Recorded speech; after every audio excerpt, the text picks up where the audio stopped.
This is Dr. Neil Burney. He lives in Bermuda, a stunning Atlantic island 640 miles east of North Carolina, USA. So now it'd be, yeah. He spent the last 30 years practicing veterinary medicine, but now he's transferring his veterinary skills to help save, protect, and learn more about the incredible marine life of Bermuda's ocean. This is a completely wild shark. Alongside his dedicated ocean vet team are a number of scientists, marine biologists, off the back fin. and specialist master divers, helping to perform a number of unique and dangerous procedures in a bid to safeguard critically important marine species. Together, the team will be fitting satellite tags to huge tiger sharks, saving precious green turtles, dissecting giant blue marlin, and obtaining unique toxin samples from 45-ton migrating humpback whales. Yay! Whoa! My knees are like jello. Yes, man. This is Bermuda, home to Dr. Neil Burney, the ocean vet.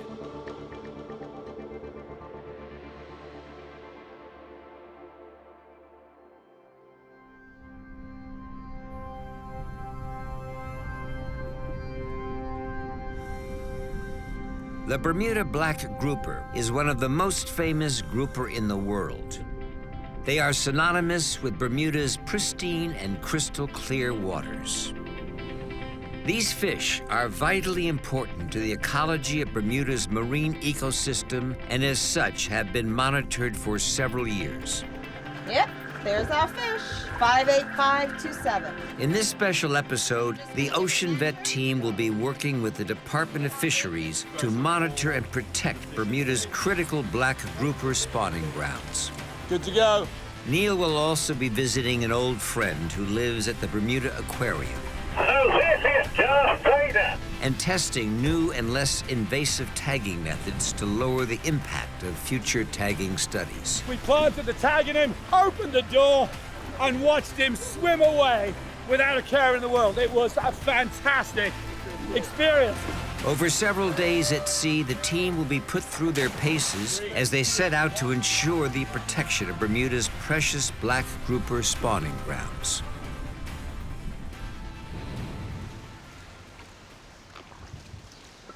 I'm on the roof of the Bermuda Aquarium and I'm gearing up for a rather special dive. This is the 530,000 litre North Rock tank. It's home to sharks, jacks, barracuda, and most importantly, to my friend Darth Vader, an 80-pound Bermuda black grouper. It's going to be a unique opportunity to show you more about this important species, and frankly, I can't wait to get in. As an island veterinarian, Neil has developed a close relationship with many animals, including other individuals at the Bermuda Aquarium Museum and Zoo. But this massive black grouper has always been one of Neil's favorites. So this is Darth Vader. He's very old. He's very wise. I've known him for nearly 20 years. There are thousands of these groupers patrolling the coral reefs around the Bermuda platform. The Bermuda Department of Fisheries has spent the last 10 years protecting these patrolling grouper. So Tammy just put a tag in there.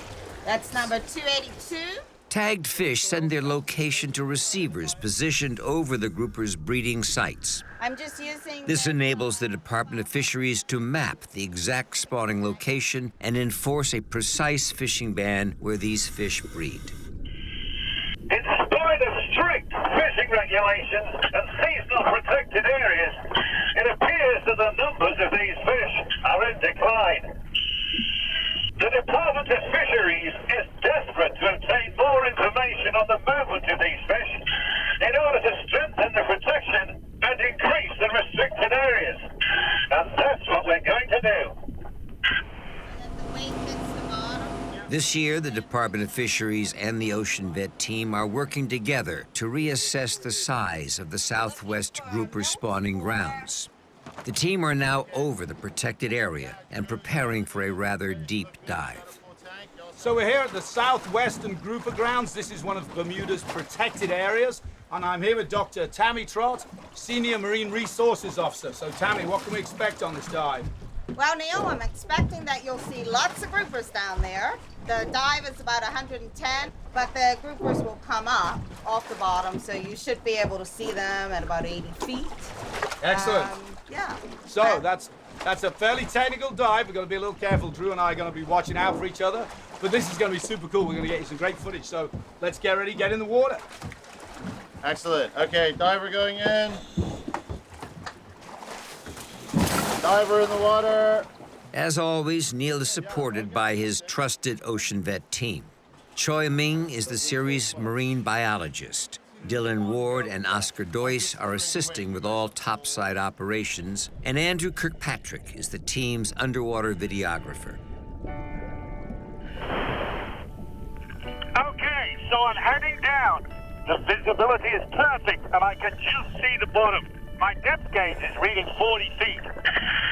Diving to 110 feet reveals a whole new and exciting alien world. I can't wait to reach the bottom. These protected sites are vitally important to the future of the Bermuda black grouper. They arrive at these deep sites each year to breed in such concentrations that without protection, fishermen could easily remove an entire population. I'm just hitting the thermocline, the line where cold water meets the warm. The grouper seems to like the colder water, and it's thought the water must be a certain temperature for spawning to occur. Possibly one of the reasons why spawning occurs here.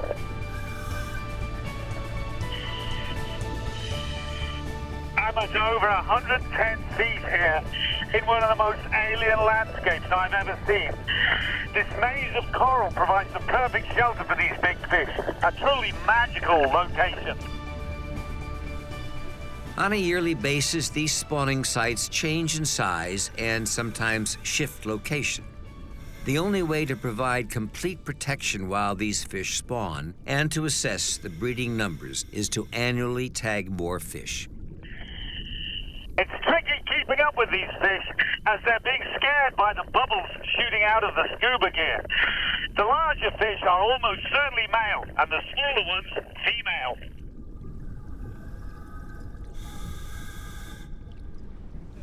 Wicked!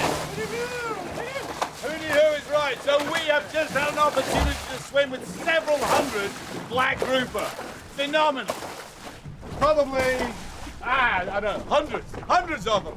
Biggest one, at least 100 pounds, and we've got it all on camera for you. Now, I can't wait to get bait in the water, capture some of these fish, get some acoustic transmitters in them so we can track their movement around this aggregation site. We found our grouper aggregation. We must be... Before the team brings one of these fish up for the standard tagging procedure, Neil is deploying a new tag trap designed to lower the invasive nature of the standard tagging procedure. So the standard method of tagging these fish is to bring them up to the boat at the surface, and we are going to do that. But we're also going to try a new method, and that is to try and put the tags in the fish below the surface of the water. And for that, we're going to use this. This is a modified Bermuda fish pot, and we've put portholes in it to allow us access to these fish so that we can actually implant a tag in the fish from outside. If Neil's trap works, it will reduce fish stress and stop barotrauma, a condition where gas expands in the fish's body as it's brought to the surface for tagging. Ready? 1, 2, 3. With the trap deployed, attention quickly turns to bringing one of these grouper up and onto the boat for the standard tagging procedure. So we're ready to fish. I'm going to send my bait and weight over the side, drop it to about 90 feet, then I'm going to send it back away from the boat using this large float. The grouper, when he takes it, is going to tire himself out trying to pull this float underwater. Then it's going to be, hopefully, fairly simple for me to wind him back to the boat using a rod. Then we'll hand line him in. Once the fish is on board, it'll be anesthetized using clove oil in the anesthetic bath. Then moved to the operating sling for the tag implant, and finally out into the recovery bath before release. Oh, whoa, whoa. As soon as Neil's line hits the reef, a grouper takes the bait. Yeah, there he is. This is a grouper. No question, he's pulling like a train. There's about 30 pounds of drag on this. And we're gonna try and get him into the boat. We're not gonna bring him in too quickly because we don't want him to get too puffed up with gas. As the fish rises, the gases in its body expand, pressurizing the fish from the inside. By slowing the grouper's ascent, Neil tries to reduce the effects of barotrauma. Just like when we've done a dive and we do a safety stop, I'm gonna do a safety stop on this fish. The team's getting everything ready behind me. See if we can get this fish into the boat and into the anesthetic solution and get this tag placed. So he's got some marks on him where he's obviously been down into the rocks. When we first felt the bite, I felt him get snagged in the rocks, and then as he came out, so I was able to pull him up to the surface. So here we go. Ready? Yeah. Dylan and Oscar position their gloved hands carefully on the inside edge of the gill plate to lift the grouper up and onto the boat. Once in the sling, the team move the animal into the anesthetic Put him in bath. there head first. I still got the hook, so no one trod on it. So we've got him in the sling, we've got his gills in the water, and we've got the anesthetic solution not only in the bath, but also being pumped over his gills. So we're just gonna get him back in the sling. Then as soon as we think that he's lost his ability to kick, we're gonna lift him out and put him in the operating table. So, yeah, because you got the gloves, if you want to maybe roll them upright, that's probably the better way to go. The clove oil enters the grouper's body through the gills. Once in the bloodstream, it slows the grouper's respiration and heart rate until it's fully anesthetized. So Tammy, we can see this fish is a percula moving in and out. What do you think about his condition?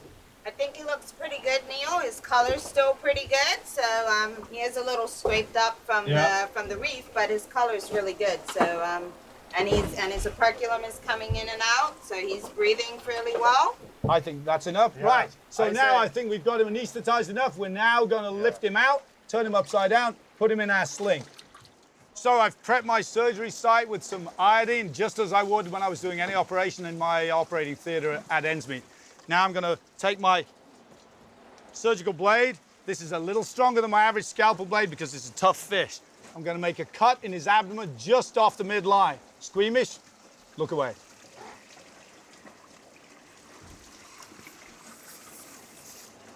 So there we are, I'm through to his abdomen. I'm going to now extend that cut a tiny bit, and I'm going to insert my tag. Here it is, this is my satellite tag. The magnet's been taken off, it's already transmitting. It goes into the body cavity, as simply as that. Close the body cavity, now I'm going to stitch him up. What actually makes it difficult suturing these fish is not the skin, it's the scales. They have leather, just as any animal skin is leather, but they also have these scales, which can get caught on the tip of this needle. I'm delighted with how this has gone so far. I have to say, Dr. Trott, I think we're making excellent time, are we not?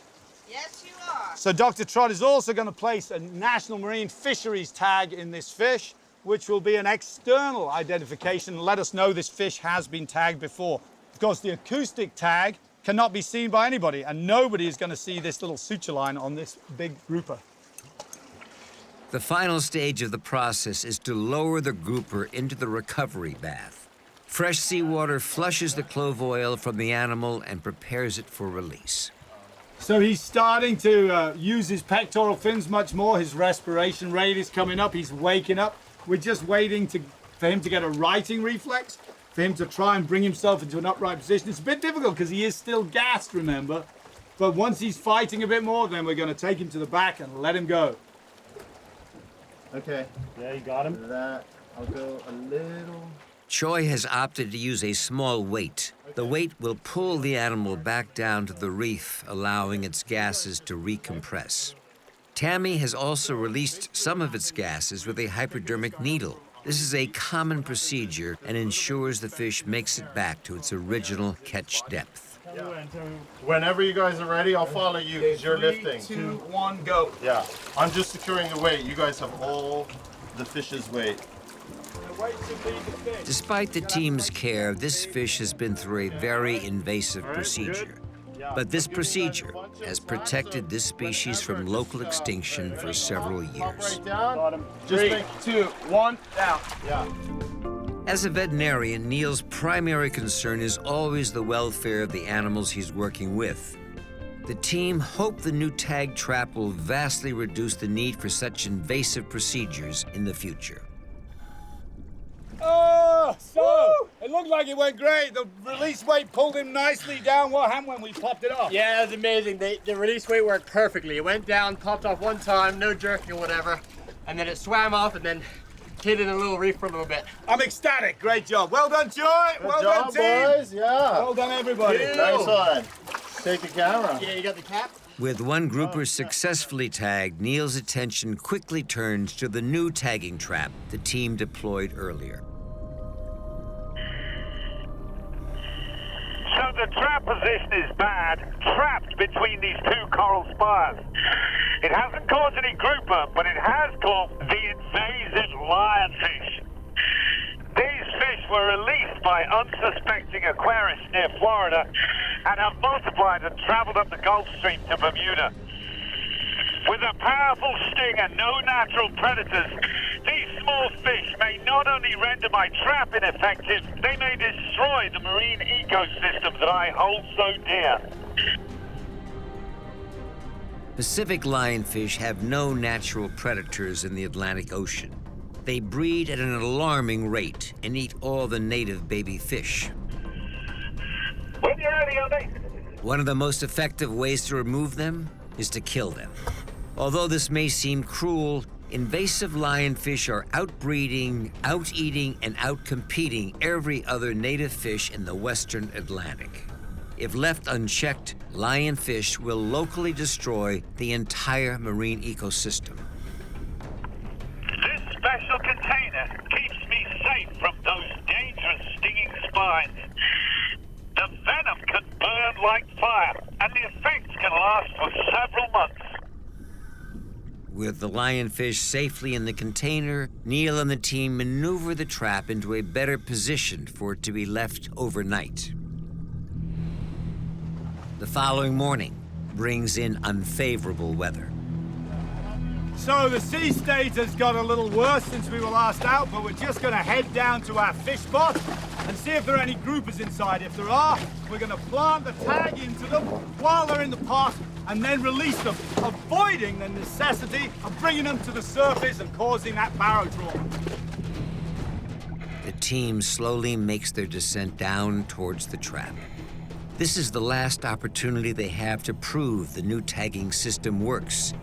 Neil is understandably apprehensive. Working at this depth is difficult. If I exert myself, it changes the amount of bottom time available to work.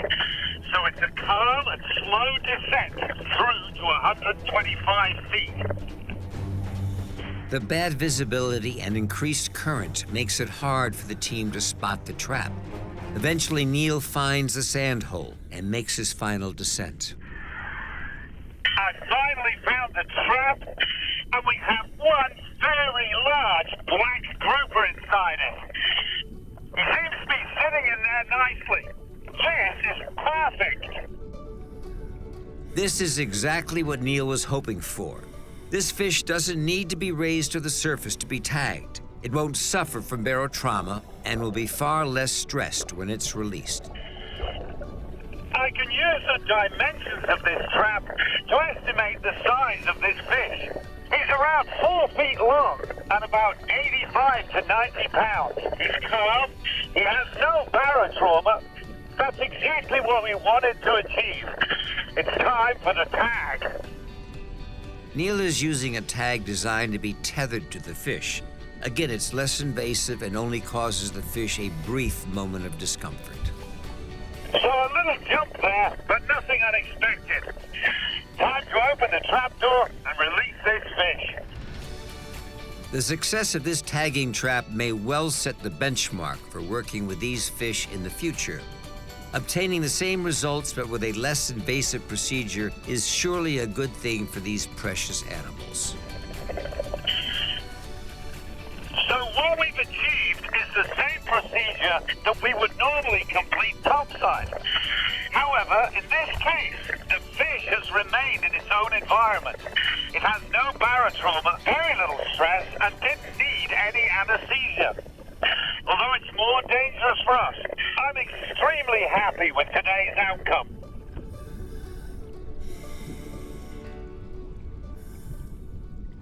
So before we head home, I'm gonna put a bait down and try and capture one of these grouper. And we're gonna try something different.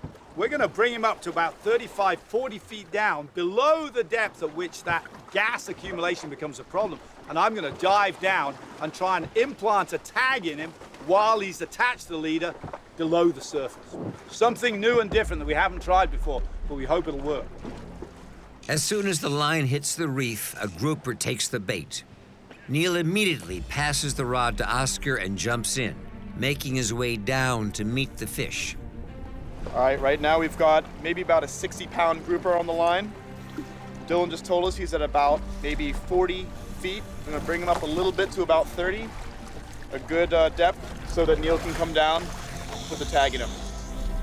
Neil eventually meets with the fish at around 40 feet, just before the effects of barotrauma take hold. He takes aim and implants the final external acoustic tag. Okay, that wasn't easy, but I have managed the placement of our tethered tags in this fish. He's around 70 pounds. Now I'm going to remove the hook. As soon as the hook is free, Neil swims the grouper down about 20 feet until it starts to swim itself back down to the reef. It is the first successful midwater tagging of a Bermudian black grouper and represents another method of lowering the invasive nature of previous tagging studies. Ocean vet! This is how we do it. Conditions are less than favorable. If it was pond vet, it would be flat. But it's ocean vet. This is what you can expect. Woo! By working with these animals in their own environment, the team have reduced the invasive and somewhat stressful nature of the standard tagging procedure. They've proved that it's certainly not necessary to take these fish out of the water to be tagged. Since the filming of this project, the Department of Fisheries have confirmed the no-fish zones require no further expansion. The Ocean Vet team have helped ensure the grouper remains sufficiently protected for another year.